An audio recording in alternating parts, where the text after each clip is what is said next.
That's strange. Let's see if I can do anything over here. And help you technically.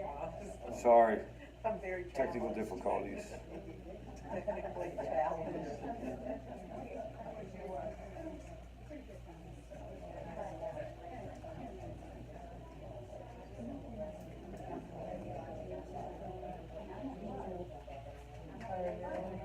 Very strange.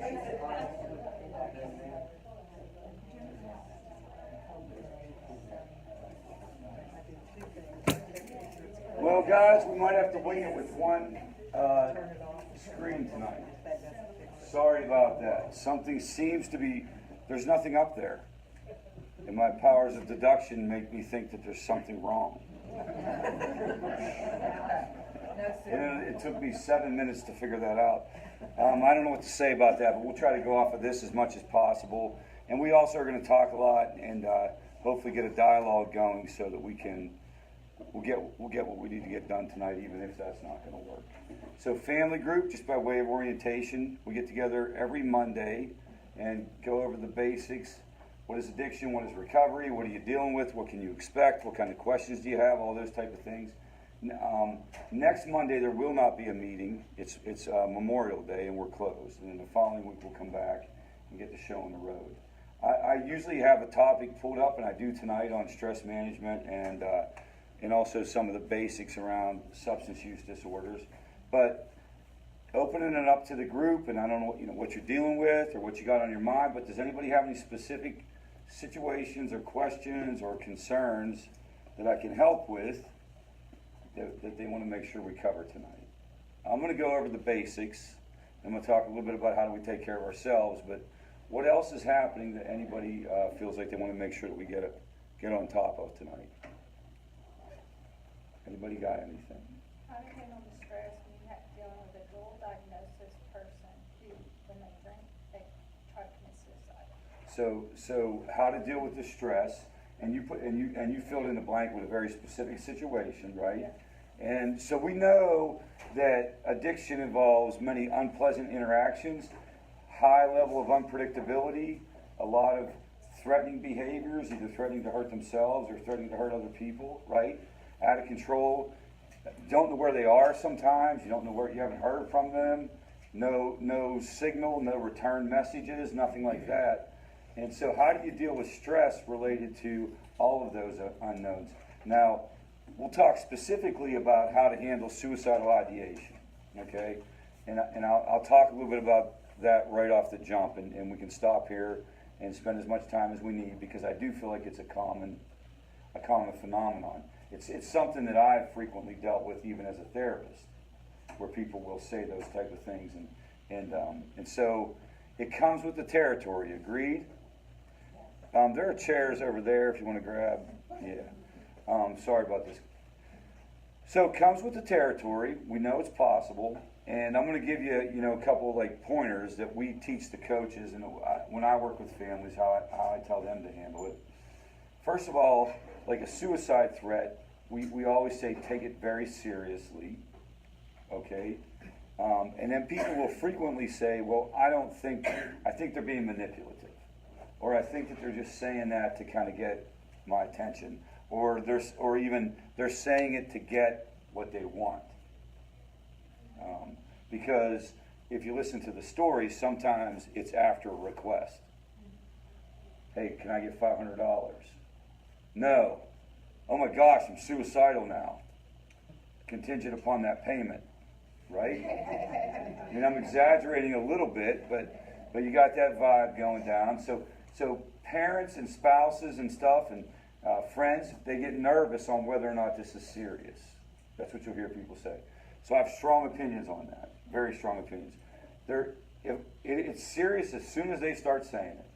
And it's not your job as a mom or a dad or brother, sister, friend to try to figure out what the intent is behind statements like that. So we would say call the authorities and call for help. And in South Carolina, hands down, the only place you can call, guys, is 911. And it will be the police that come out. And that may or may not be the best situation. In other states, they have these things called mobile crisis where social workers will come out. But in the state of South Carolina, it will be the police. And you would call and you would say, my son, Rich Jones, at 123 West Main Street, is drinking and saying he's going to kill himself. And the police will go and check it out. And I would do that every single time that my loved one said that to me. And one of two things will happen. If they really are in distress, you hope they get the help, right? So if it's genuine, you hope that they get the help that they need. If it's not genuine and the police are showing up and ruining their buzz, you hope that it stops. You follow what I'm saying? And also you have really no other choice, unless you guys can think of what other choice you would have. I mean, I guess you could go over and you could try to assess the situation yourself.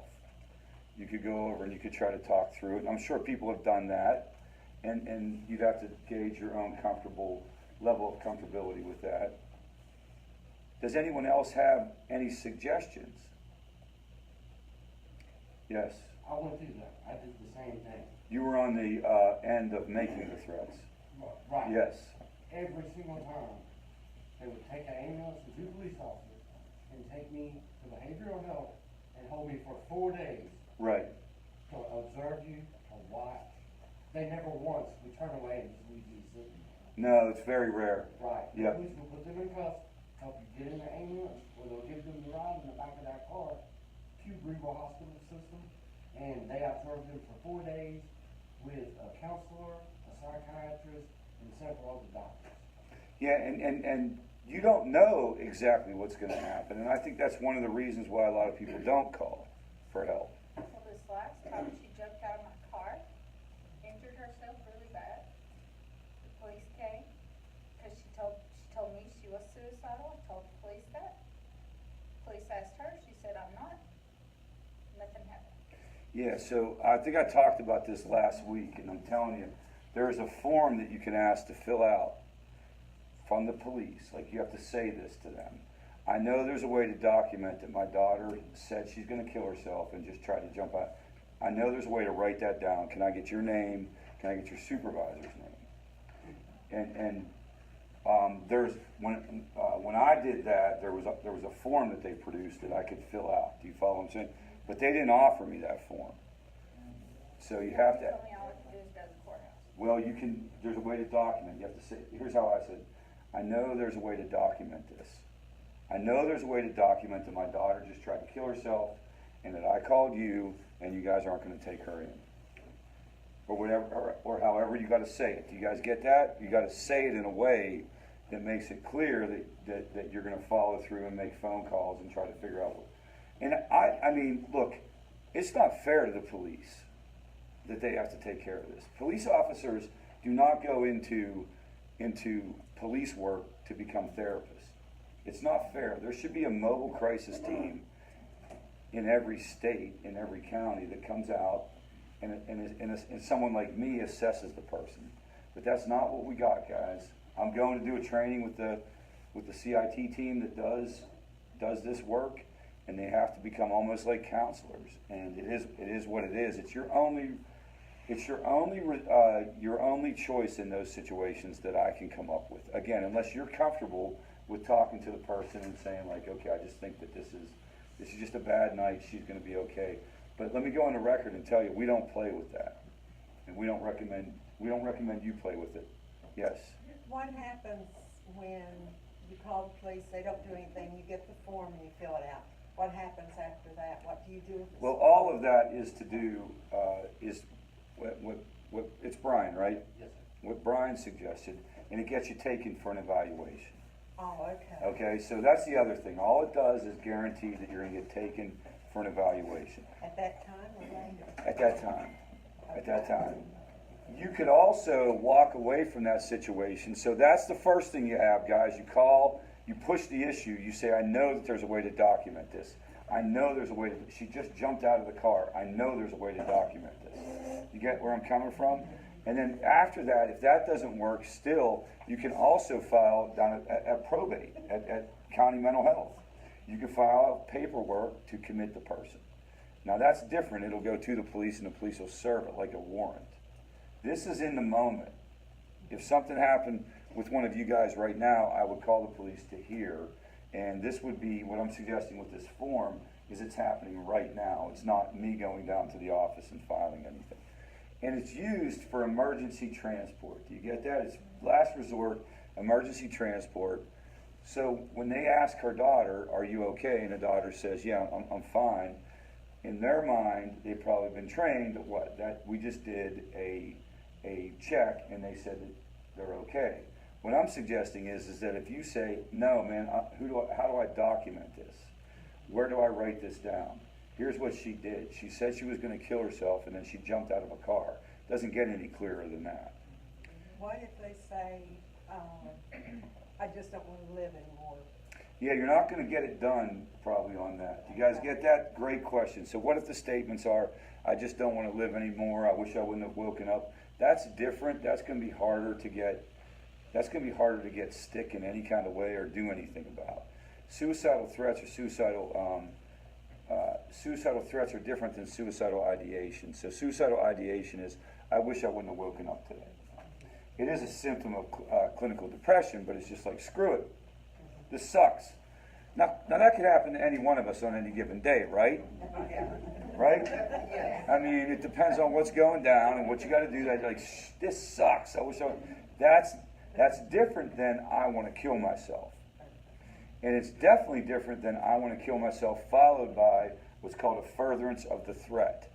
A furtherance of the threat is the actions that the person takes that makes it look like they're going to do what they said. Because it also applies, where mental illness is concerned, it also applies for homicidal threats. Okay?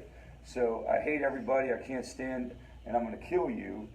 You know, if I pick up this chair while I say it, it's more likely to be taken seriously. You following it? Carol? And NAMI has a number for the person who's threatening, but maybe they can encourage them to call that number. I think it's 1-800-273-TALK, and talk through it.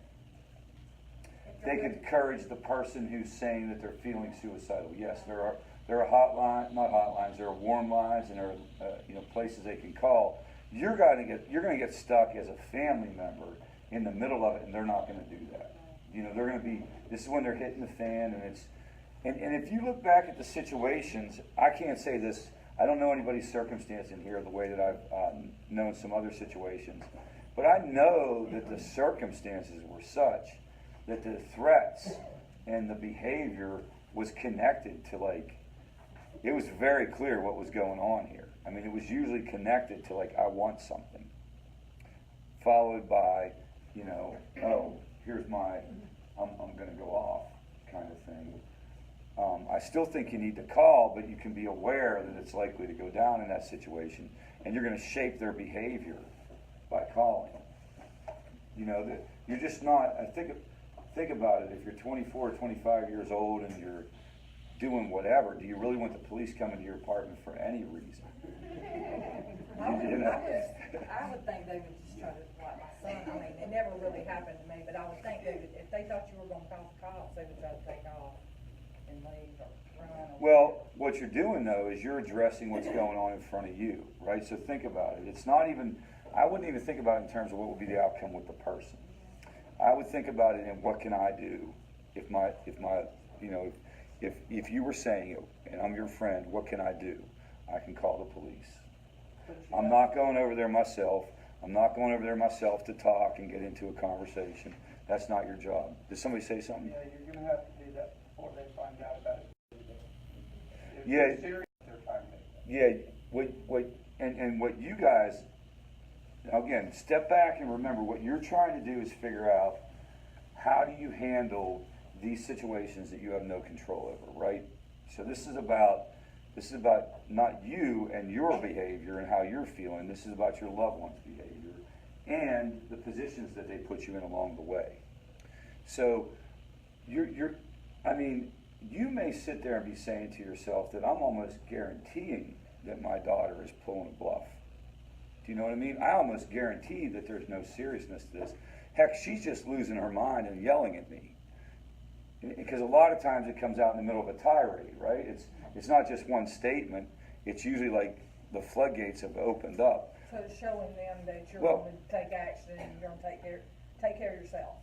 In a situation, yes, where you guys, and it depends on where you're at in your own recovery, but if you're at that point where you're tired of this, and you're at this point where they're wearing you out, which can happen, right? You know, your kid, you know, this is if I'm talking kind of like parents to kids right now. As parents, we will get worn out with this stuff, and basically you're like, look, I don't know what to tell you, man. I'm not an expert at this. I'm calling. And then they have to figure out, you know, what they're going to do with that. My experience with this has been is that that most of the time it was tied to like other types of behaviors, and that particular behavior went away. Do you know what I mean? Mm-hmm. So, and as a therapist, I would find myself in situations a lot where someone would call me, and it would be while they were drinking, right, and while they were having a problem, and they would call and they would tell me this stuff, and I used to have to call all the time. And so that's all you can do, though. That's all you can do. But it's a great question, and it's definitely something you're going to be faced with as you go through this, parents to kids, especially. Parents to kids. Carolyn? At NAMI, they taught us also when you make those calls to ask for it's a specially trained officer. CIT is what the word is, guys. There's the CIT trained officers. That stands for Crisis Intervention Training. They would be the ones that are specially trained in South Carolina, you know. Yeah, because that's what I was sitting here thinking about. My loved one, he would, if the law come, I would be worried about him not escalating her himself, but escalating to where he tried to fight the police and then. Yeah, you got to get specially trained officers there. Well, and again, you're trying to, if you have another solution to these circumstances, guys, you know, I'm all ears, and I'm not telling, you know me, I don't try to tell anyone how to run their own family. I get it. Every circumstance is individualized. I am telling you, you don't have a lot of options, though. You know what I mean? You're like going to either listen to this and cross your fingers, or you're calling the police. Now, you can ask for a CIT trained officer who would be much less likely to escalate. Yeah, they're trained that way. Yeah, yep. Good questions, good questions. Any other thoughts about that part of the equation? Yes. I had an experience with that, but it was out of state. So if you have a loved one out of state, and you think that might be something you'll experience, check now with who you would call, and what phone number you would dial. Because in the middle of a crisis, that's something you really try to figure it out. Try to have a plan. Have a plan. Plan to have a try. And All right. there's a national number you can call. There's a National Suicide Prevention number, yes. Yep. And that's on our website probably. I don't have it off the top of my head. And you can plan it out in between, you know, but what they're going to do is they're going to push you to whatever the local authorities are and however they do it. And it's very different in different states. So in Pennsylvania, for example, there was a team. I was on a team. I ran a team where we would go out when that was called. And we were therapists. We would go in the home. We would see the people. But here it's not like that. So in other states it's different too. Carolyn? My other daughter, we wanted to do a well check on one time, and we had to call the local, I mean, I had to find out what county she was in and all that, so, yeah, we had a headache. Yeah, so get that information written down somewhere so that you have it. It took me like 4 or 5 phone calls to get to the right department. All right, so let's do this. Let's hit these basics, because there are some people here that haven't heard this stuff before, and you can never know too much about this. Remember, what the goal is, to turn family members into subject matter experts. We want you to know as much about addiction as I know. Why? Because you're the ones who have to deal with it. We've established this, right? You're going to be with your loved one their whole entire life. I mean, if favor were open-ended, so I know some people maybe for 3 or 4 years, 5 years, that's unheard of, guys. In the therapy world, it's usually what? 8 weeks, 12 weeks. Y'all have to become experts in this stuff. And so why do some people become addicted and other people don't? And what's the deal and how do we know? So let's go through that real quick. It's all about this neurotransmitter called dopamine. And I'm sorry that this slide isn't working. But if you can see here, what these red bars represent is the amount of dopamine that's released by any certain activity. Dopamine is released under normal circumstances when you eat food or when you talk to somebody and you feel safe. It's a neurotransmitter that makes you feel content. It makes you feel pleasure, but not euphoria. Do you get that? Not euphoria. And so if this is a normal amount of dopamine right here in the blue, all right? This is like this is a normal amount, okay? When you do cocaine, you're doing almost 5 times the amount. Do you follow this? When you do amphetamine, you're doing almost 10 times the amount, 13 times the amount, so on and so forth. And so it's an unusual amount of dopamine that's flooding your brain. Now you could list other drugs up here too. You could list alcohol, you could list marijuana. You know, believe it or not, marijuana is a drug. It comes from the earth, like a goat or an apple. I've shared that kid told me that one time, right? It was like one of those days after he said that where I thought to myself, I either have the greatest job in the world or the worst job in the world. What am I doing here, man? I'm debating this kid on whether marijuana comes from the earth, like a goat or an apple. I mean, I don't even know what to say. He put me in some kind of Jedi mind trick. I was like, okay, dude, whatever, man. Can you get out of my office? So it doesn't matter, you know, either way, it's releasing too much dopamine. Do you follow? And too much dopamine, if it's done repetitively, it's determined to be dangerous, and so the brain will shut off the production of dopamine. That leads us to chase it compulsively. And here's an illustration of what it looks like. So if this is normal, this is what we're supposed to experience. Now remember, some of us, and the theory is that most people who become addicted to something, we're walking around and we're not really at the normal level. We have other contributing issues that make us more vulnerable for this substance use. And that would be things like increased impulsivity due to less dopamine in our brain. It would be things like other co-occurring issues. You'll hear people talk about trauma and stress. So in my case, for example, guys, I grew up in a home where domestic violence was present in my home. My father was a binge drinker, and it would get bad when he drank, and there was violence. And from a very young age, I grew up in that violence, and it created a state of mind where I would make an argument that I was walking around at an 8 rather than a 10. Now, there are a lot of us walking around at an 8 rather than a 10. Let's go on the record. Life is a chronic and fatal disease, right? We're all going to meet our maker, and we're all going to experience things, and we're all going to have stress in our lives. So it's very hard to find people who aren't walking around like this. Would you guys agree? At least in my world. I don't wander in the world of the perfect. I wander in the world of the imperfect. And I'm very comfortable there, and I intend to stay there. So, all right. So I'm walking around. I'm at an 8. I'm doing my thing. I don't even really know what's going down. I'm a kid. 14 was when I took my first drink. And what it does is it skyrockets you. So it releases an extraordinary amount of dopamine, guys. And this is called getting high. This is called euphoria. This is the good dope, right? This is all the stuff, and this is why you go back and do it again.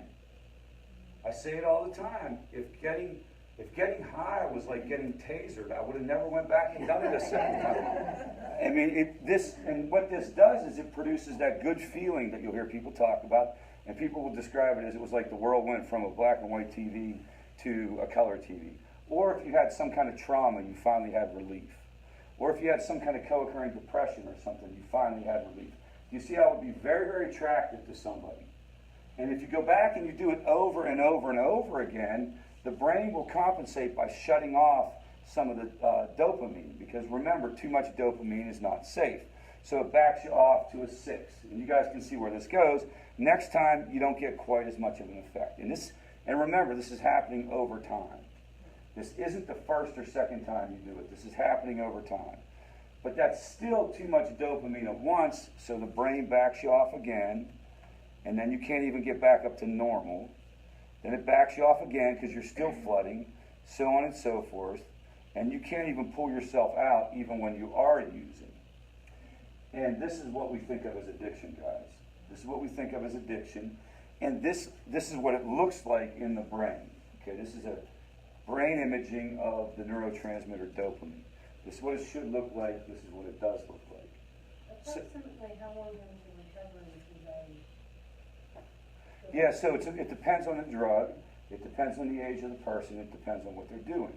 So it's likely if a person is the younger you are, the quicker you bounce back, like anything else.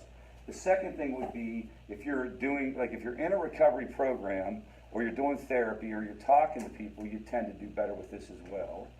Also, things like how you eat and whether you do other positive things and what you put in your body can affect that as well. But picture yourself, now remember, if you go back to here, remember this happened slowly over time.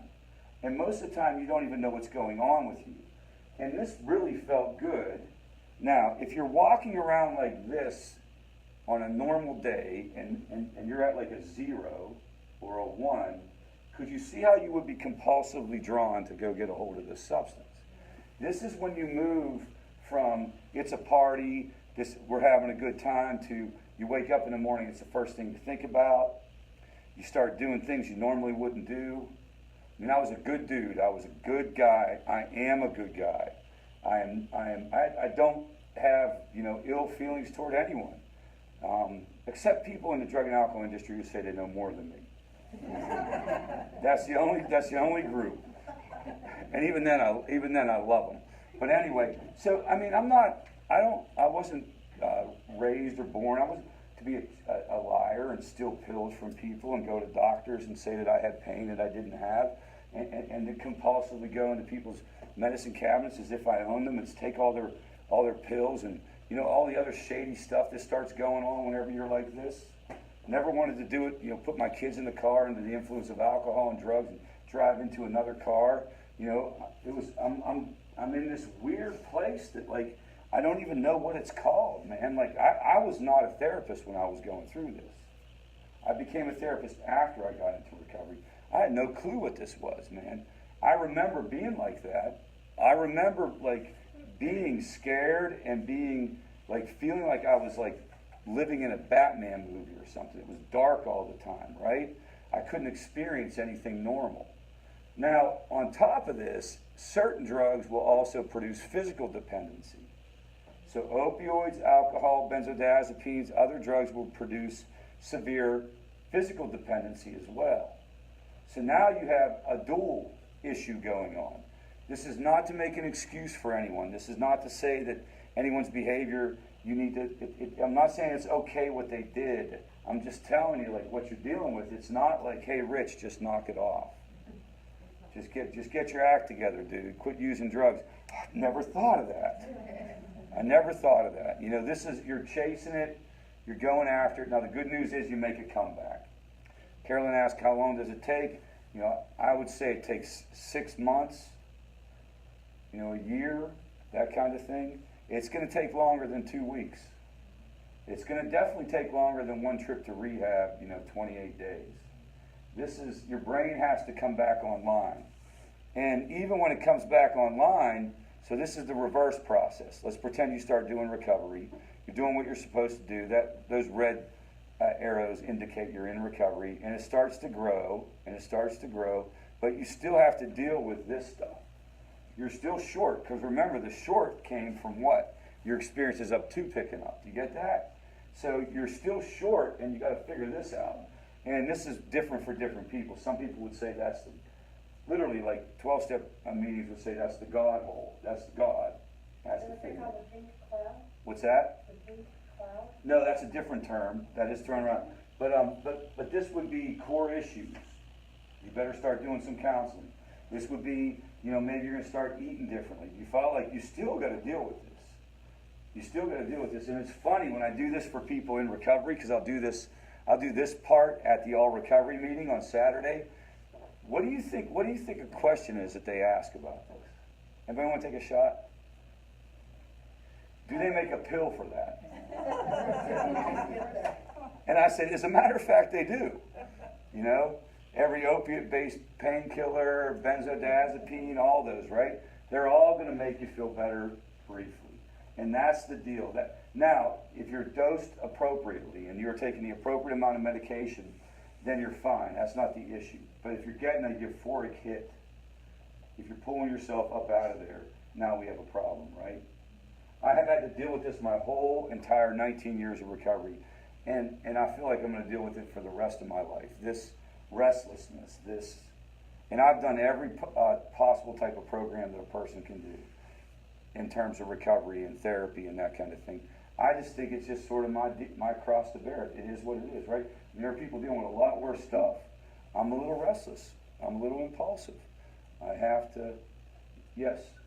If you just say someone's got 5 years clean, 10 years clean, and they decide to go out on their birthday and do whatever they're doing, does it start the whole process over? No, it's a great question. So it's not like not like that day, but you got to get back in. If somebody relapses, if you're dealing with relapse, or you know anybody who's was doing okay for a while and they fall off the wagon, hands down, the most important thing is to get immediately back on the wagon before it even gets to this brain stuff.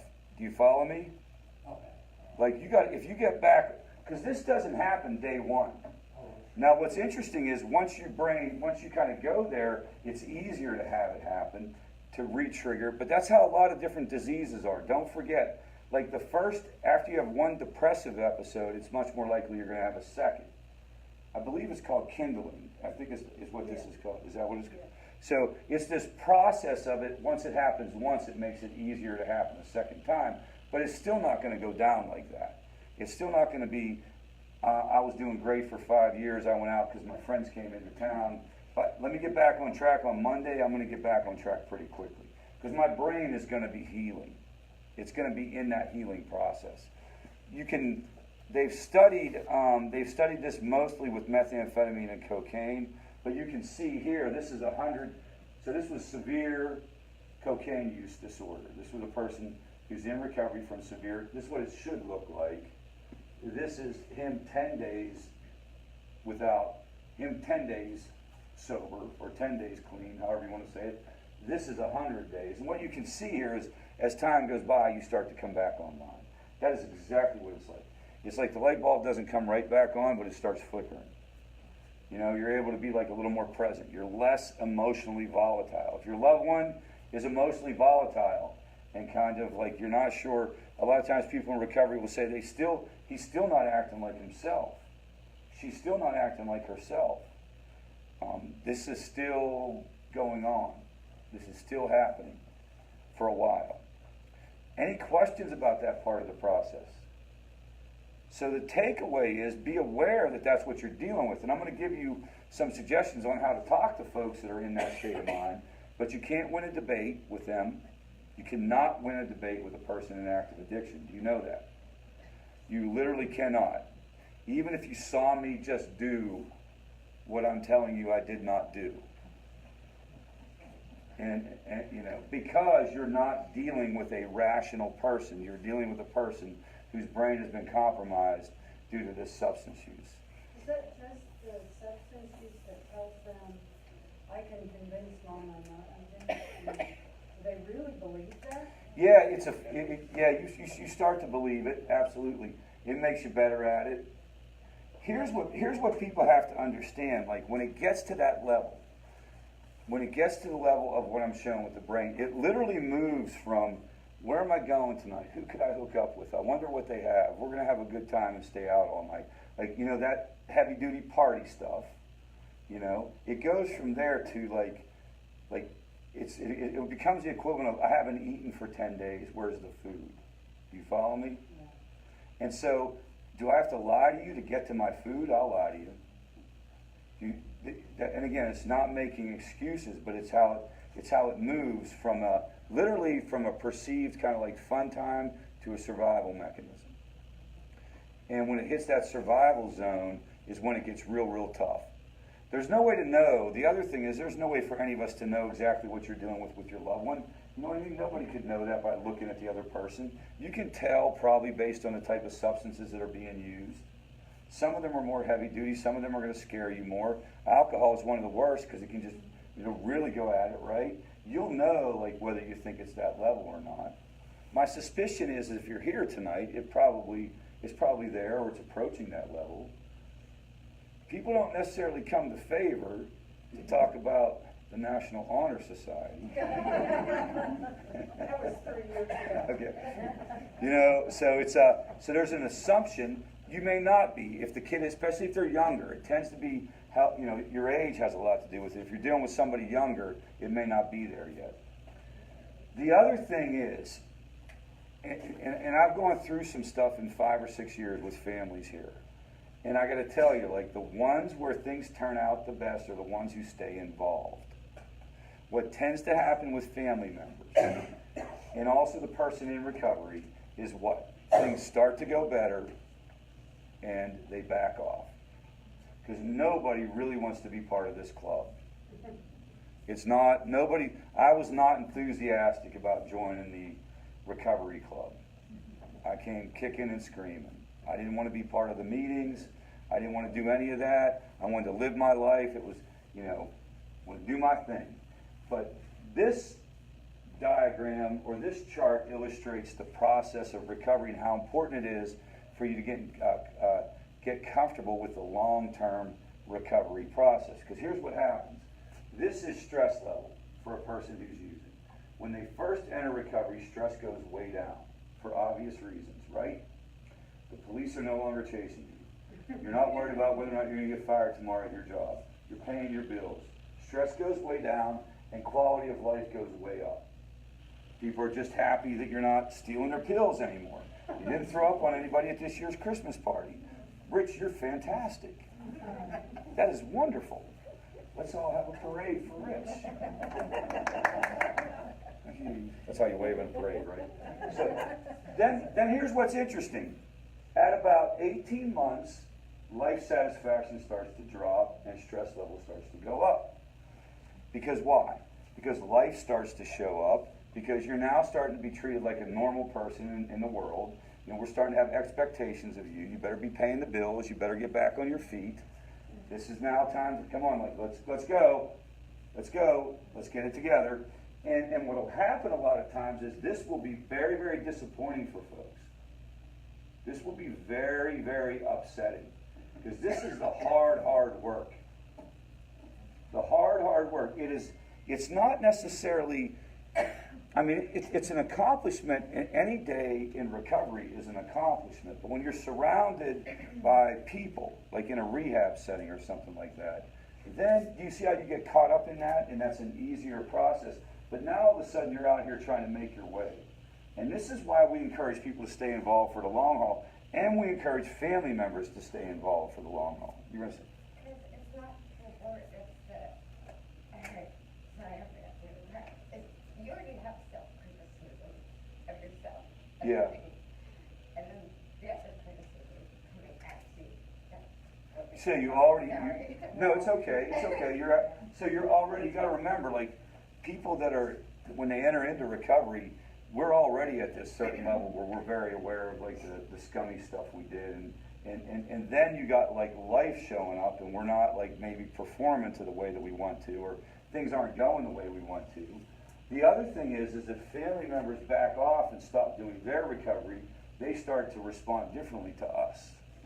So what family recovery does is give you a perspective on What things. do you mean, a family So, recovery back? it's very common for it to go down like this. This is how it went down in my family. So, Rich is out of control, Rich is out of control, Rich is out of control. We rally the troops, they rally the troops, they do an intervention. I go off to rehab, go do recovery, live happily ever after, right? But, during that period of time leading up to the intervention, what were they doing? They were going to recovery groups. The family was going to recovery groups. Then I got better. And what happened? They started to not go to recovery groups. They started to not take care of themselves. It started to get real weird, man. Our family split up in recovery. Okay? I remember saying to my wife, it is absolutely statistically impossible that every problem in this relationship is because I'm an alcoholic. Okay? That's not the case. She had disengaged from her recovery. Her recovery, your recovery, guys, and this is like the kind of cool little secret about this process.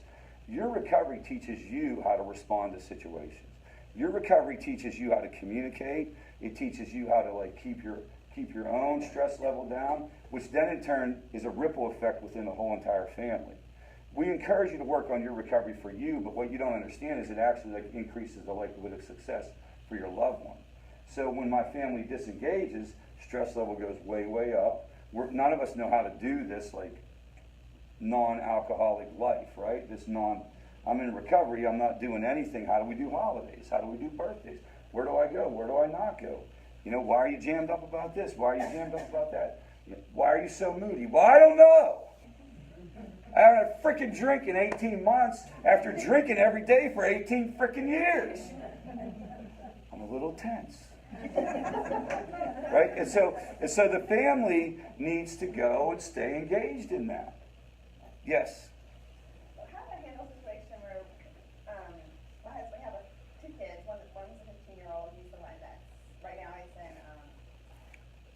the residential treatment program at Midlands, and we're trying to, I'm the one that's kind of engaged with coming, favor and counseling and that kind of stuff, and my husband's kind of like, well, he's the one that needs that, let's just focus on him, trying to doing all that stuff, that's more. It's super common. It's very, very common. So the first thing I would say is your husband's take on that is pretty normal.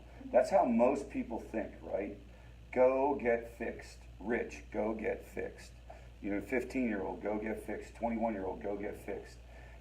Somehow you'd have to get them exposed to a lecture like this. My experience with people who are reluctant for groups is that you bring them to one of these lectures rather than one of the kumbaya touchy-feely groups, you know what I mean? Like the circled up group, what are you feeling? Hey, tell me how you feel kind of group.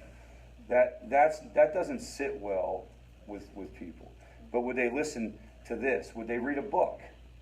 Would they watch a video? You're trying to get, hands down, guys, this will never happen because there truly are not enough family therapists in the world. But without question, the most effective therapeutic intervention to help people with addiction would be family therapy, without exception. It's more effective than treatment centers. It's more effective than medicine. There's nothing as effective as sitting the whole entire family down and saying, let's talk about all the things that we need to work on in order for this to work out. But there aren't enough people. You guys get that? The system is not set up for that. You don't get paid for working with the family. Do you understand that too? That's the other thing. You don't get paid to work with the family. There is no, I'm going to start one, but right now there is no family rehab. Can you imagine the business I would have going if y'all could come to my rehab? Yeah. The families, be like, okay, you don't get to talk to anybody for 30 days. We're going to make your food. We got equine therapy going on over there. We got some yoga on the beach. We got yoga on the beach. We're going to do lectures. We're going to talk about stress. And, family members would be like, I'm in.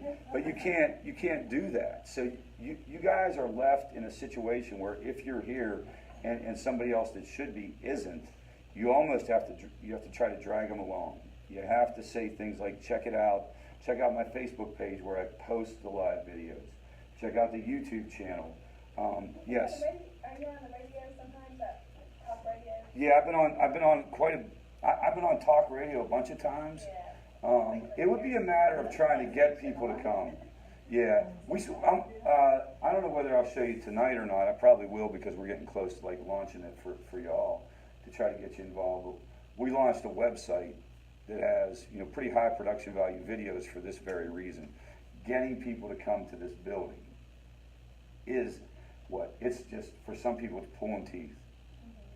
And maybe you ask why they don't want to come. And I guess the most common answer would be, it's not my problem.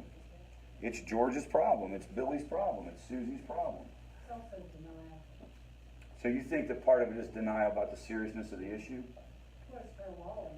Yeah. What would that mean? So if you come in, it's hard to deny, right? As soon as you come in, you start to maybe hear some You things. see all these people and you hear all their stories and And you're like, they're no different than me. And before that, you can tell yourself a little story. So there's that, absolutely. Sometimes it's a matter of getting people comfortable, though. Like, and maybe some of you have gone through this, where if you can get somebody okay with the idea of checking it out, maybe by watching the video or coming even for part of the group, it's going to be very hard. I will tell you this: if you're a parent dealing with this, it's going to be very hard if you don't have the other parent engaged. it's hard sometimes because people get so frustrated. It's going on so long. Yes. They feel like they're doing everything they can. The person's still, you know, addicted, doing the same bad behavior, so they're just like, Yep. Sometimes if you're walking on eggshells and you feel like you can't walk away long enough to do anything for yourself. Yeah, absolutely. You kind of feel like you're held hostage a little bit, right? You're sort of held hostage, right, guys? Absolutely. And that's why the timing of this is very, very personal. And that, I don't believe anybody can stand up in front of a group and tell the whole group, this is what you should do. You guys understand? You'll never hear me say, kick somebody out or anything like that. I don't believe in that. I don't believe that that's how this works. It's your decision on what you do at any given time with what you're dealing with, right? You have to know whether or not you can follow through. You have to know what is it going to feel like when you have that conversation. Many times people have to come here a bunch of times before they can go there. It's different spouse to spouse than it is parent to child. That's the other thing we have to acknowledge. My wife went through it with me and with my son. And she said it was much easier to think about divorcing you than it would be my son. And it's super difficult, parent to child. Does somebody have their hand up? It was me again. Yes.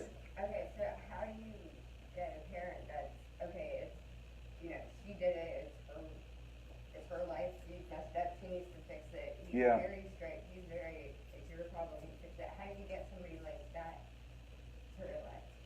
Yeah, so you got to get them information. They have to get information. Knowledge is power.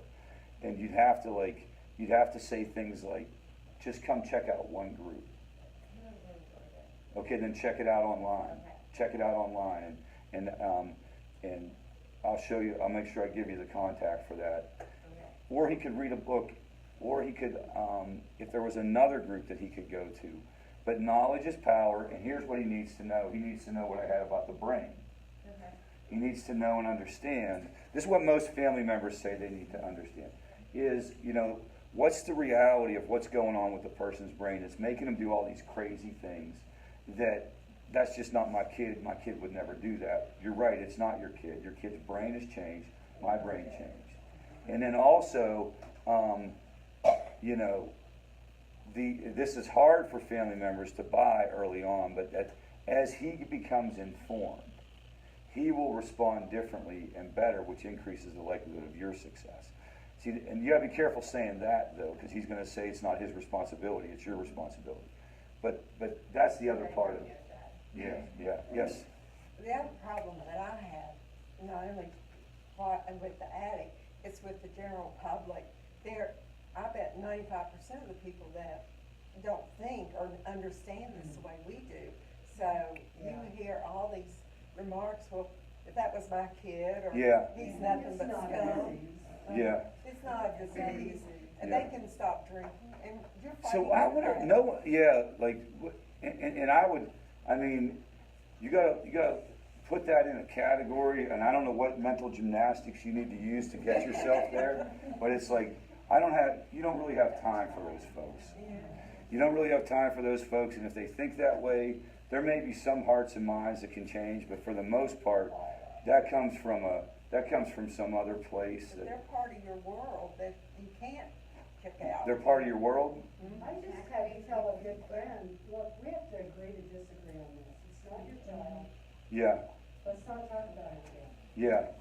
Well, that's, did that come after a series of conversations or something? Yeah, and me getting educated here. Yeah. And trying, I mean, this is a pretty close friend, trying over and over to convince them this is a disease and definitely, and the time, I mean, I don't know if you know enough of my story, but my husband's in a wheelchair. Yeah, And the reason he is because of diabetes. right. So the time you put those two up on the wall, It's hard to deny, right?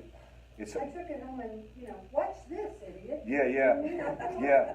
Yes, absolutely. I recommend you do it without the idiot comment. From a psychological standpoint, people tend to respond better if you avoid that part of the conversation. Yes, yes, I would have the same thing with a friend. I mean, Yes. You're ignorant. yes, yep, I had a therapist when I was going through this addiction with my husband, who was being abusive, and I did divorce him. Yes. Can't divorce my kid, but I did Yes. divorce him. What the therapist told me was, you can't be a snowball rolling down the hill, taking all the garbage with you as you go, you've gotta throw it all. yeah, And that statement was so powerful to me, and even with her, I try to throw it all. And it's harder with your child to throw it all. You won't be able to throw it off the same way. You won't be able to throw it off the same way, and it'll take longer with kids. The principles can be the same. The ideas and the concepts can be the same. But what you want to do is be real honest with yourself about the process. And it's usually going to take longer. It'll usually take, experiences that you have along the way. And you'll hear people talk about getting to a point where they're like exhausted and like, I'm done with this. And then they can start sort of pulling back from their kids. But it's really, really difficult. And we don't even advocate for that. That's not even how we roll. Like, we don't even tell people to do that. I don't believe there is any such thing as tough love. I don't believe there is anything as hitting bottom. It's all a process. All of us who enter into recovery, it's a process. And yes, our families can impact it because you are inadvertently doing things that supports the using. Not on purpose. You're doing it because it served a purpose for a long time. And you're doing it because it's become a pattern. And it goes beyond money. This is the other thing. It goes way beyond money. It has to do with emotional connection. It has to do with validation. It has to do with the fact that when we're spun up and we're hurting the way we're hurting when we're in active addiction, we're looking for somebody to tell us it's okay. This was the case with me. The thing that I got from my mom, and I think I shared this last week, wasn't money. I was making a lot of money. It was, you're okay. You're okay. She's overreacting.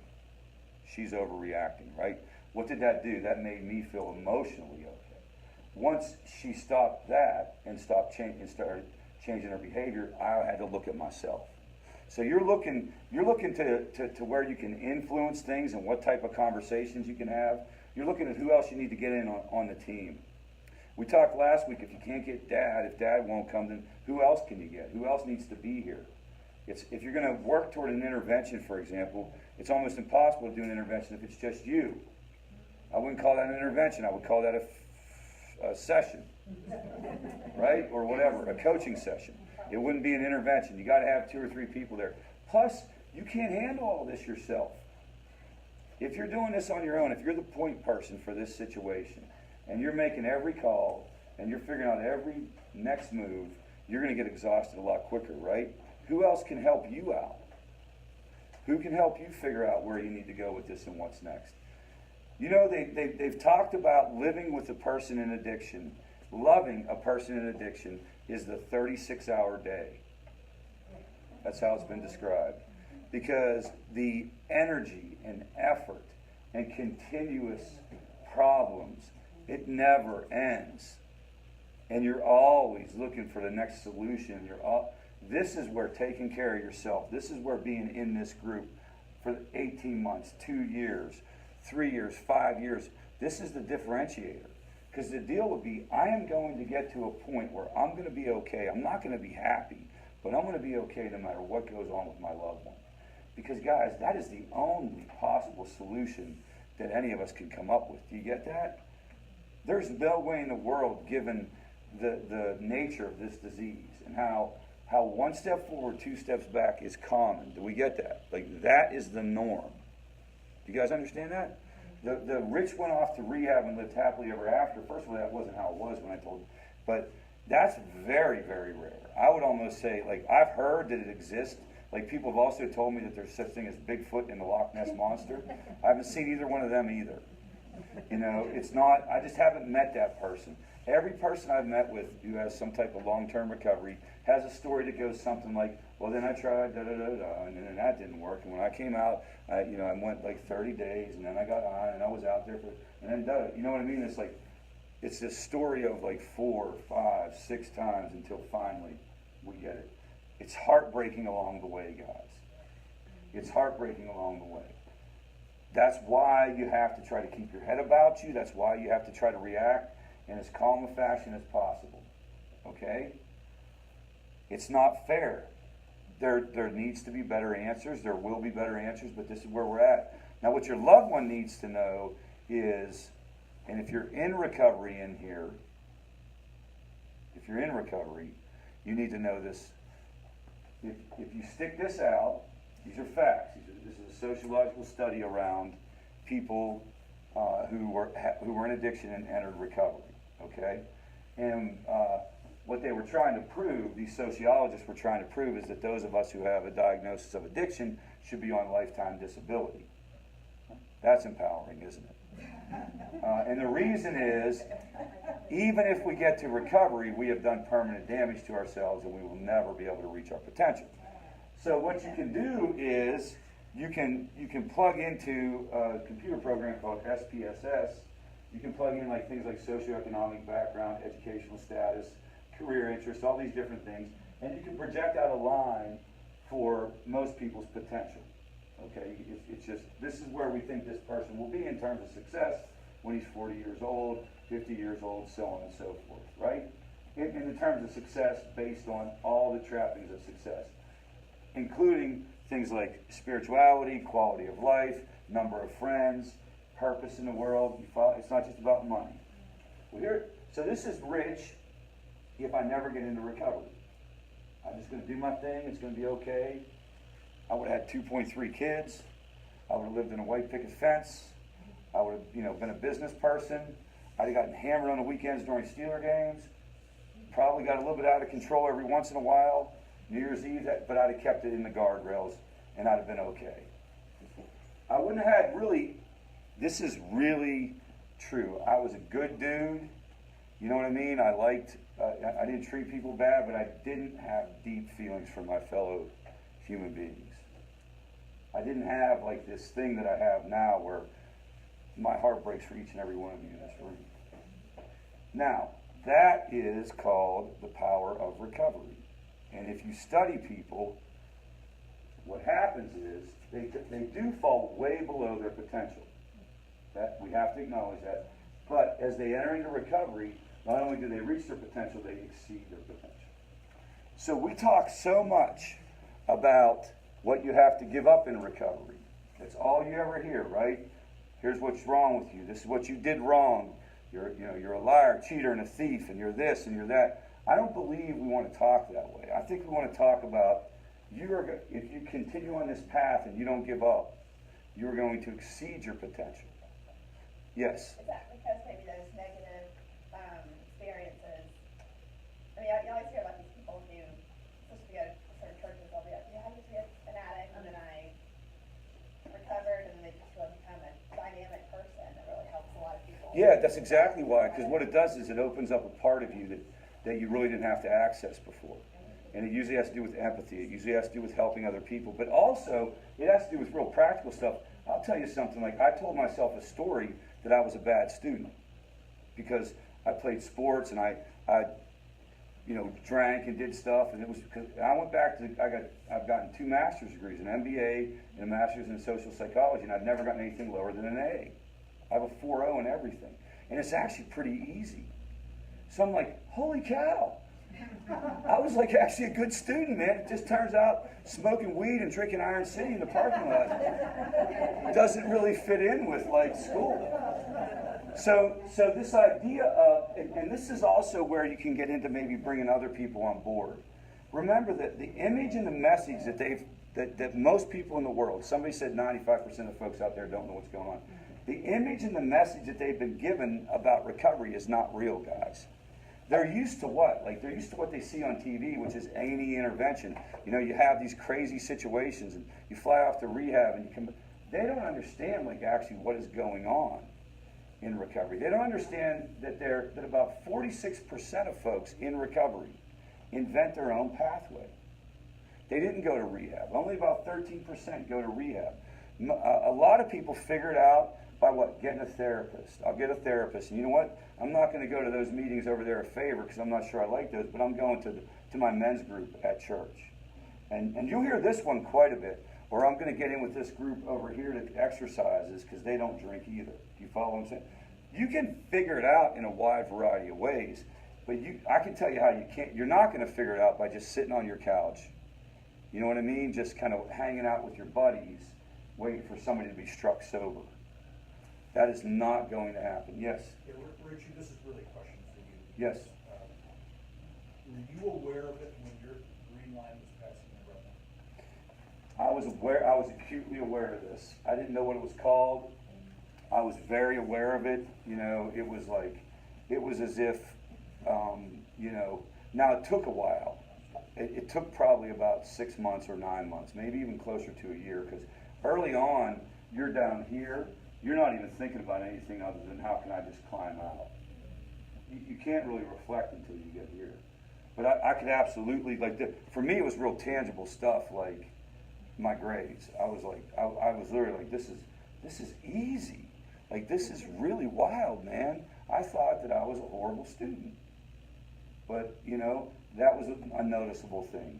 Relationships start to get better. It starts to take on a life of its own in a positive direction if people give it a chance, guys. The problem is, you guys know what this comes with, right? Because your loved ones are living with this right now. It could be, you start naming it. It could be like, I failed out of school. It could be, you know, DSS has the kids. It could be, I'm dealing with legal issues. Do you follow me? Like, it's all this stuff. I'm not as far along as my peers. I feel like I'm a piece of crap. This is tough to dig out of. This will get people to quit the process. They will quit the process and they'll say what? Screw it, I tried. It's too hard. It's too hard, there's no payoff. Yes?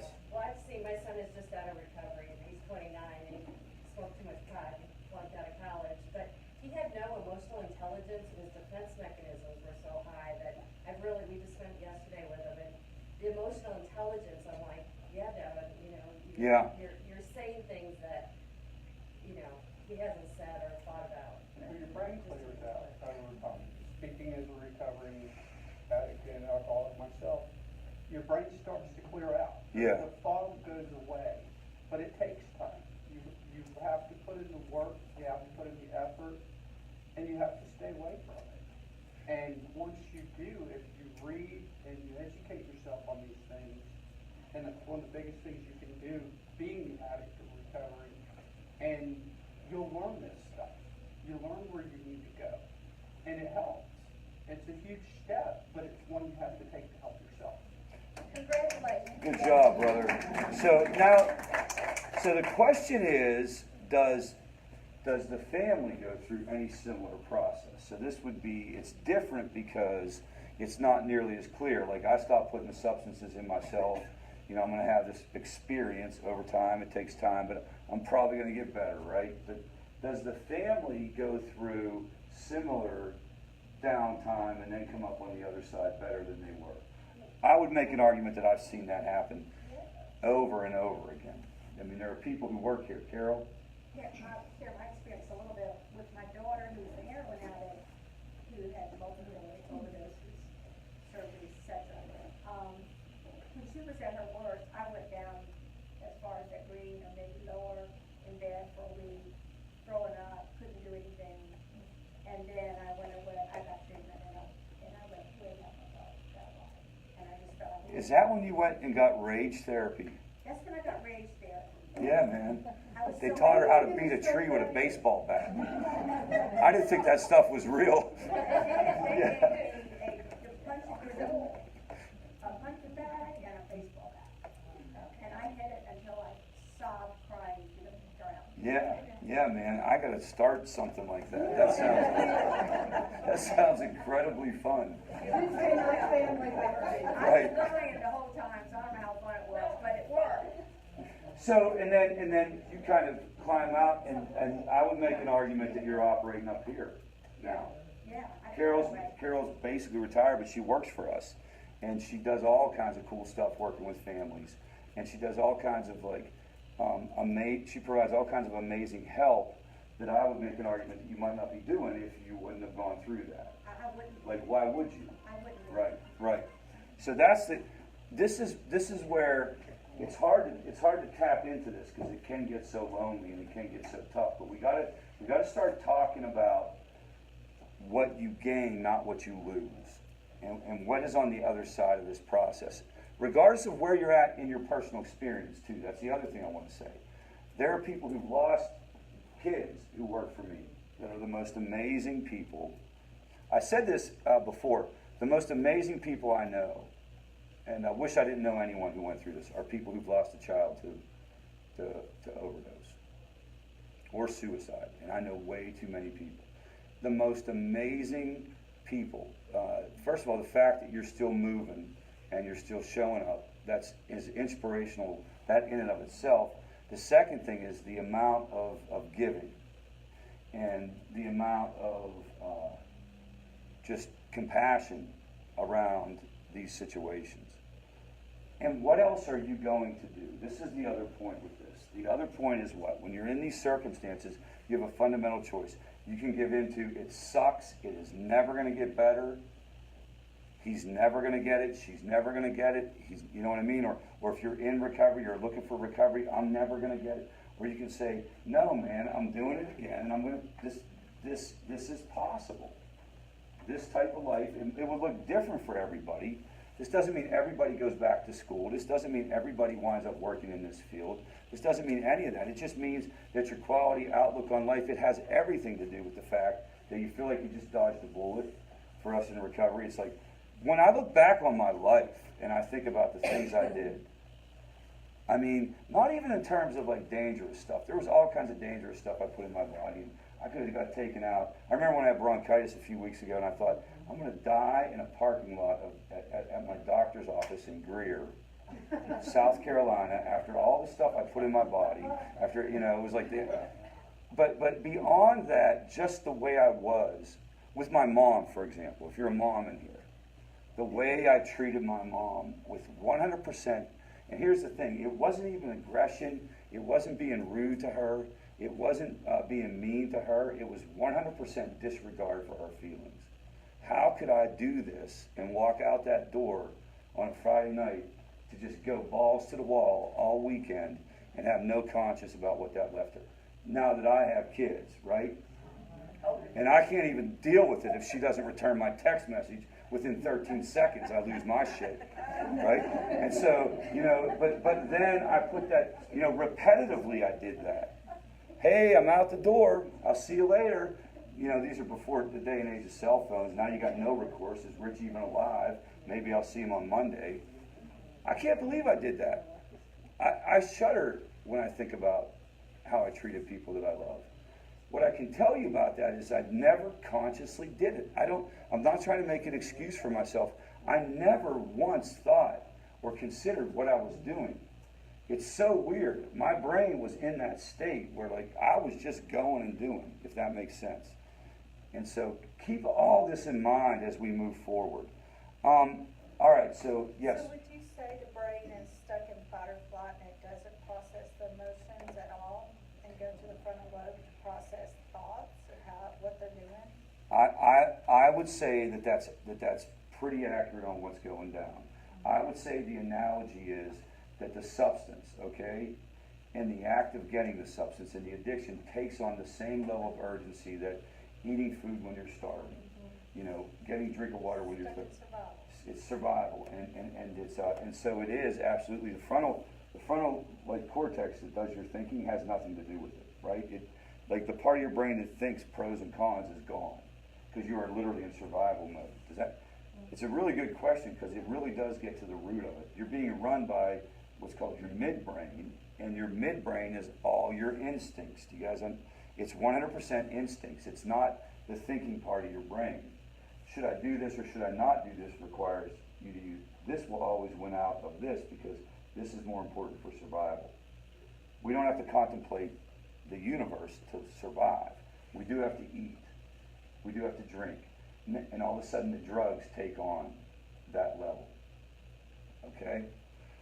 So yes? I just wanna say, I do think, I've already moved on from the other side, but when the family goes up to the green. Yes. I think that's one of the coolest things about what we're going through is, like my dad, he's a recovering alcoholic himself. He wasn't one of these violent types. Yeah. He's just kind of like, he played 18 holes of golf and then spend, what's kind of 19 holes, they call it, just drink Right. and drink and then Yep. drive home. He could have got a DUI, but, that didn't happen. But my mom got mad, there's all this drama, and he did end up going to AA, get recovery, but now he's seeing his grandson going through all this. He's just like on a mission. Yeah. Yes. And it's like, I'm like, this is like, he was always a good dad, but he's always more like superficial, kind of shallow before, but now he's just like a lot more deeper conversations. I'm like, wow, this is amazing. So Well, I that's mean, cool how that works. if you've ever gone through any other healthcare issue with a loved one, it's harder to make the connection for addiction because the person in addiction is out of control and not acting in a way that engenders sympathy, right? But the process isn't much different. I mean, I think about what went on with Aiden when we weren't sure, my 6-year-old, when he wound up in the hospital, right? We didn't know what it was. We didn't know what it was. We didn't know what it was called. We waited on pins and needles for somebody to tell us. It was an ongoing process with all this incomplete information. The difference was he wasn't stealing my car, right? He was there. He was in a hospital. You could see him. You knew everything was getting done that could possibly get done. But the unknown was just as big, and the need for information was just as big. You know what I mean? So this is just harder to do because it's happening out while the person's out in the world, and they're doing all this other crazy stuff, and they're alienating anybody who loves them. And you know, if I went to a cancer patient and said, "Listen, man, here's the deal. We paid everything at the Mayo Clinic. Come on, we're going to get you on a plane, and we're going to get you there." That person will be like, "Thank you. Thank you." If I go and say, "Hey, George, we just paid Hazelton Betty Ford Foundation, 90 days of treatment, scholarship, let's go." He's what? F you. Get away from me.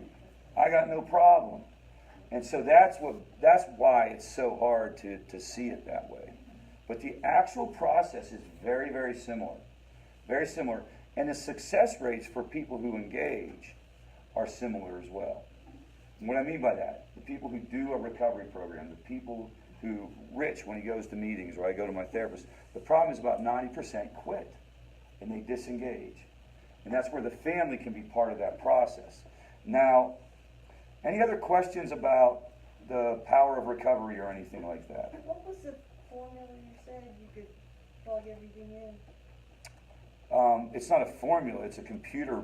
SPSS. It's called SPSS. That's, Why in the world would you want that? Yeah, it just sounded kind of interesting. Oh, it's not interesting at all. It's one of the worst things ever developed. I mean, it's an absolutely horrible thing. It's a software program only used in like sociological research, and it's horrible. It's awful. I mean, I would recommend you don't even think about that. One part of it is that it measures more than wealth. It measures whatever you put in, yes. It had a lot of other factors, so when Yes. somebody's kind of. But the researcher would put it in, it would be based on the study. That's just a statistical program that looks at the variables. But the Yeah, you're researcher interested does. in the variables. Oh, you can put in whatever variables you want. You could really, you could define, now what they would do is they would have people that would say, here's a reasonable person, this is what they think a successful life looks like. And you get a bunch of different people to report on that, and those become the variables that you use. So, but you technically could put anything in there.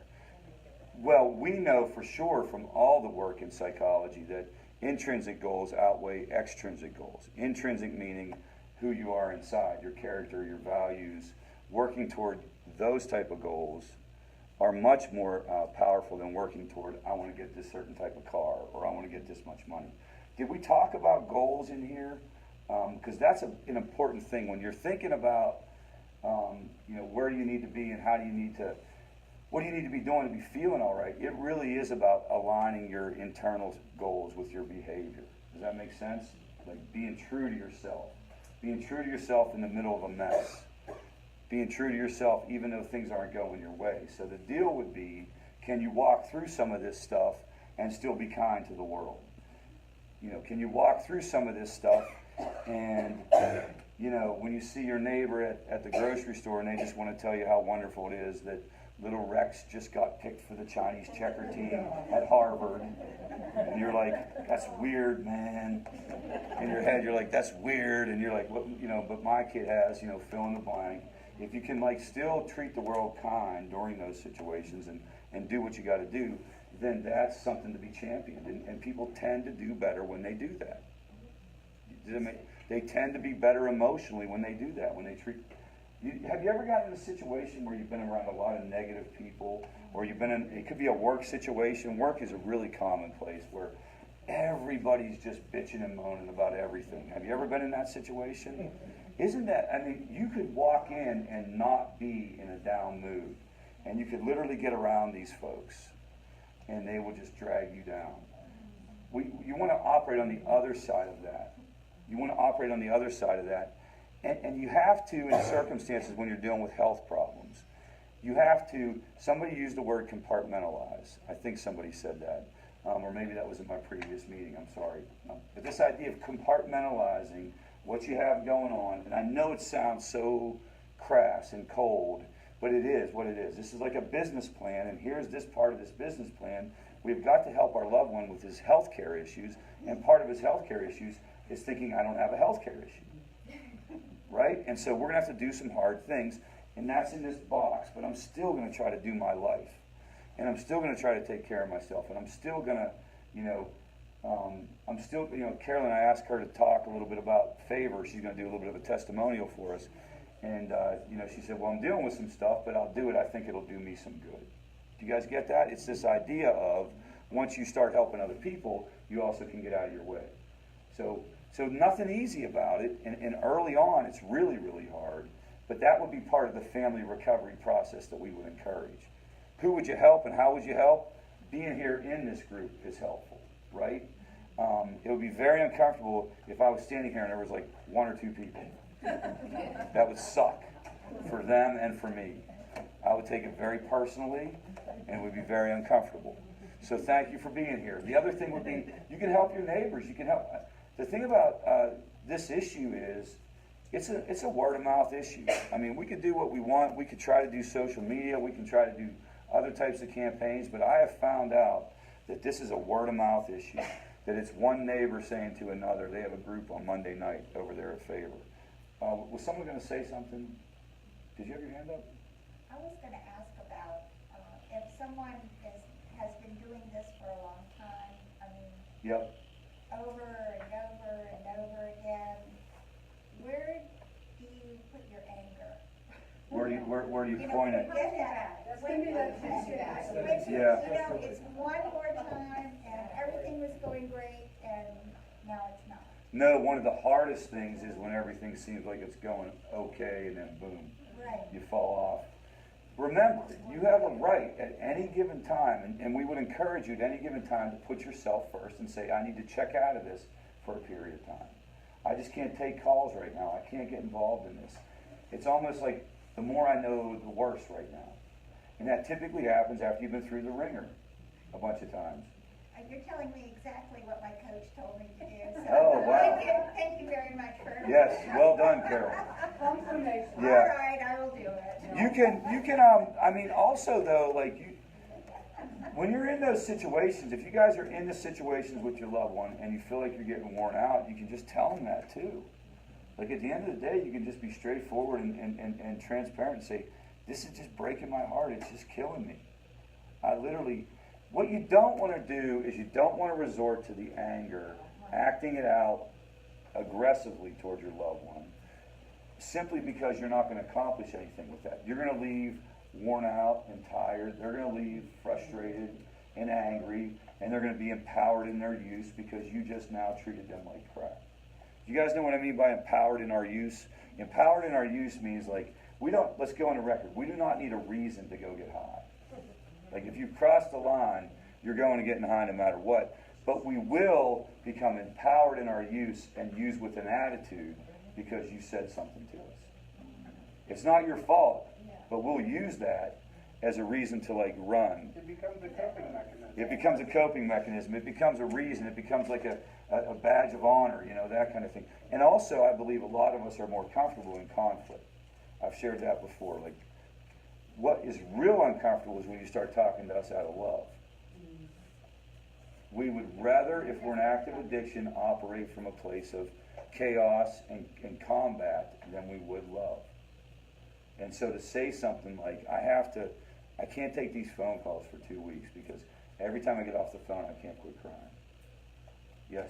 Yeah, I can relate to that because that's my thing. For years, I did great. And the thing my dad pointed out was how I just screwed up that year. Yeah. A couple years ago. And I'm like, Dad, what about everything I did? Just since 17, I've been on my own doing this with my child, and I screw up. And you didn't see none of that. Right. It's hard. It's very hard. And that made me spiral even harder. So, and family members do it because they're defensive and they don't know what to do. And they also have been given this really, really inappropriate message that talking kindly to your addicted loved one is enabling them. Like, seriously, the world has given y'all like the most screwed up, inappropriate message regarding how this stuff actually works. You got to put the hammer down, and you got to be a hard ass, and you can't even don't even give them a peanut butter and jelly sandwich. Like that really is going to make the difference. I was going to get high today until you denied me my peanut butter and jelly sandwich. And now I think I will be on my way to rehab. Thank you very much for doing that. Yes? There's a little bit of truth in that, because like I had a nephew he's in prison now for his drug use, but his mother, she was forever, he would come to her and he would be, oh, I'm hungry or whatever, so she'd hand him a 20. Well, of course he wouldn't go get nothing to eat, he'd use it for his drugs, So here's, she'd buy him a $200 pair of Yes. shoes and he'd sell them on the street for drugs. okay, no one can deny that those were bad moves. Yeah. Here's the difference, though. There's two different ways to go about that. One is, is to say to the nephew, was it your nephew, her son? Yeah. Okay, so to say to your son, like, I've realized I was enabling you. You're getting nothing from me, and get out of my life. Because that's the kind of advice people would be given. What we would say is, don't give them cash. But go ahead and give him a peanut butter and jelly sandwich. If he finds a way to sell a peanut butter and jelly sandwich for $200 on the street, then we're on to something then, man. Like, I want to meet this kid. Yeah. So you've been told a message that in order to be a good parent or a good spouse, you have to not enable, and you have to throw the hammer down, and you better not allow any kind of like mess ups, and you better not allow this, and if your loved one, has let you down, all you do is put up a bigger wall. Now, that may be the case. It's typically the case if it's been going on forever, and you're literally at a point where like, I just can't observe this anymore. Or if they're doing something, if they're being violent to you in any kind of way, or they're threatening you in any kind of way, or stealing your stuff, then that's another situation. But the connection, man, like, even if you stay connected through the whole thing, even if it's not getting better, that's okay. Talk about the weather. That's the other thing. We used to coach people, like, when you get together with your loved one, don't even talk about recovery. Talk about the weather. Talk about football. Talk about what? The Packers?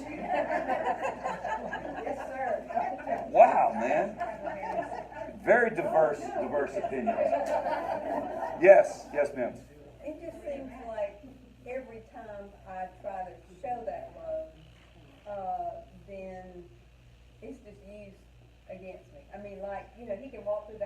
I can say, hey, you want me to fix you some breakfast, you wanna make an egg sandwich or whatever, and he'll say, yeah, sure. And then in a few minutes, he's coming back and say, hey, can I have 20 for, I need some gas. Yeah. And I'll say, Get a sandwich. if you need to go to Favor, if you need to go to, a therapist, I'll be glad to take you. Yeah. No, that's not what I meant. I will, give me 20 so I can go get some Right. gas. I said, no, I'm not gonna do that. So it's just up and down all the time. I'm Yeah, trying and it's to gonna be- nice, I'm trying to be nice, and then I end up, in his mind, not being nice, and Well, you gotta remember, like, being nice is not on their judgment. Because being nice requires, like, you're gonna give me something. It's transactional in nature. You're doing what you want. You need to be true to yourself. Do you follow this? Like, this isn't be true to yourself and how you want to be, but also, put limits when you feel like you're getting the short end of the stick. Do you know what I mean? Like, if you start feeling like that's what's going down, then stop making breakfast and just do your thing and go to separate parts of the house and just start to change your behavior and see how he reacts. start that detaching. Detach a little bit, Yeah. start Well, to change. Then, I've noticed lately that because he doesn't get, I guess, what he wants, he's detaching. I mean, he can walk through the house and I can be standing right there and he never even acknowledges. Yeah, that I'm guys. there. And that kills me. I mean, I know when I do that to him, and, I don't know what he thinks about it, but when he does it to me, that just kills me. This is the stuff that you would be able to work on. This is the stuff you'd be able to work on. You guys get that? You're identifying the right stuff, because as you start to do it, what you'll do is you'll just get more comfortable with it. You'll literally get more comfortable with it.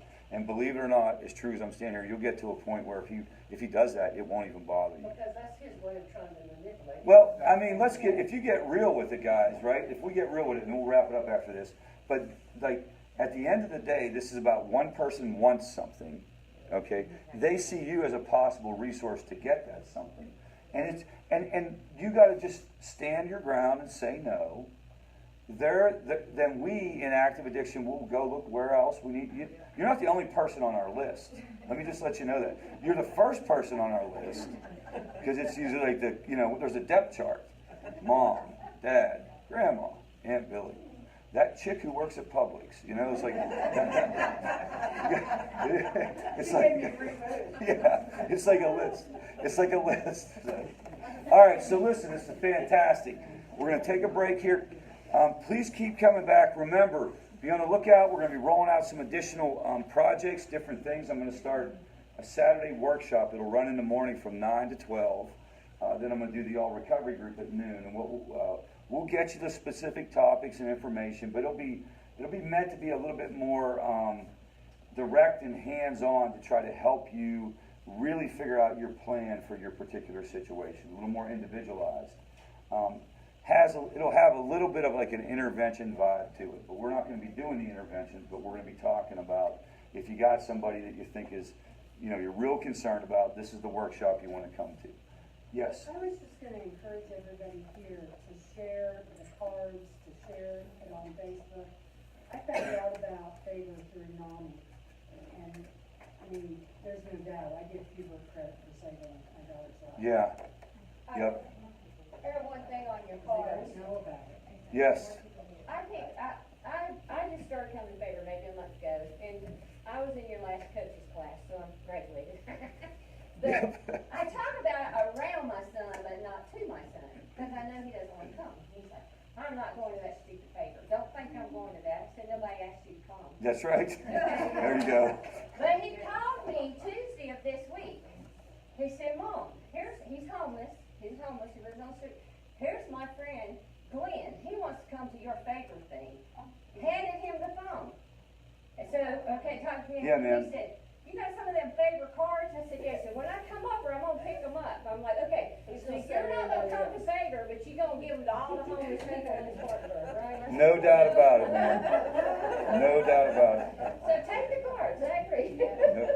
So we're the other thing that I want to let you know, and we're gonna put this out. We're gonna put this out a little bit more specifically. It's not quite ready to launch. If you go to the website right now, it'll be up and you can enroll. This is the new technology platform that we launched. It's called U-Turn. It's a private venture, and it has a lot of stories and a lot of educational content on addiction. And so you can go to can go and you can get, So just uturn.com? it's uturn.net, and you can get all kinds of different stuff. You can get some of my stuff around teaching, and you can learn about like different issues related to substance use. This is one of the things that you might be able to get other people to look at, you know. But Chuck, one thing to say before we go. Rich was named the Mental Health Professional of the Year Saturday at a conference in Greenville. Thank you, Carol. Thanks, Carol. Thanks. She's sucking up. Does she need to though?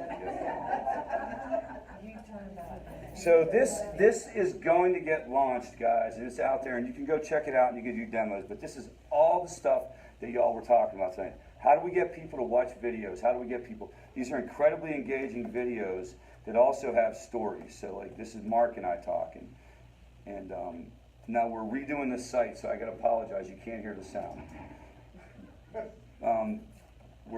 But basically, it's his story. He is in recovery from opioids. It's me interviewing him, and it's like 10 episodes. And the idea would be that you would be able to go there, and you would be able to send this to whomever you needed to. So are you gonna be on Netflix next? So it would be this. It's funny you say that. We tried to get it laid out like Netflix. If you see, you have whatever episode you're on, and then other suggested content. Is this Okay. linked off to the paper? Can you find This it? is not. This is 100% independent. Favor has a revenue share with it, but this is an independent, for-profit social enterprise that was launched by myself and Shay Hauser, and who started Green Club. And basically, it's 100% content related to recovery for families and individuals. Okay, and the really cool thing is, and I wanted to see if I had it. We have an ongoing podcast that so the site is like $2.95. Access is like $2.95 a month, so it's very cheap. And then you also get recurring exclusive content to a podcast that we do.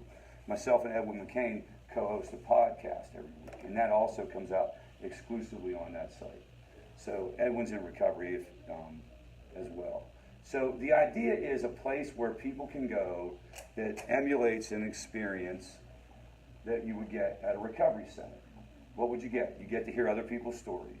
You get to hear that mom dealt with it. What else would you get? You would get a lecture on here's what you're dealing with. What else would you get? Here are some instructions on how to deal with it. It's all about what somebody identified on how do I get people involved if they won't come. That's what this is all about. Yes? When's it launch and do you have any volunteers? What's that? When does it launch? So it would be, so we would be doing the next run would be July. It's going to launch. I mean, this is going to launch. This is going to launch like this week. This is already launched in companies. We've already sold this to companies. So it started off, guys, only with employers. The deal was you buy this as a benefit for your employees, and they all get it. You know, you pay X, and we did very well there. But then people started to say, well, why can't we get that? Why can't we get that? Our intention was never just to do it to the general public. But what we're finding is that there's a lot of information on there that you can use as education for people. You reminded me of, somebody talked about their husband needing to come in here. And it reminded me of this situation where, and we had a person the other day talking about a 16-year-old sibling. My 16-year-old daughter, you know, the brother is out of control, and the 16-year-old daughter, what? You guys know the story. Hates the brother. Hates the out-of-control brother. Would never come to favor. But would she watch one of these videos? That's the idea behind it. So I'm going to get you like the formal process once we kind of come out. But you can go check it out on your own, and you can kind of bounce around a little bit and check it out. All right.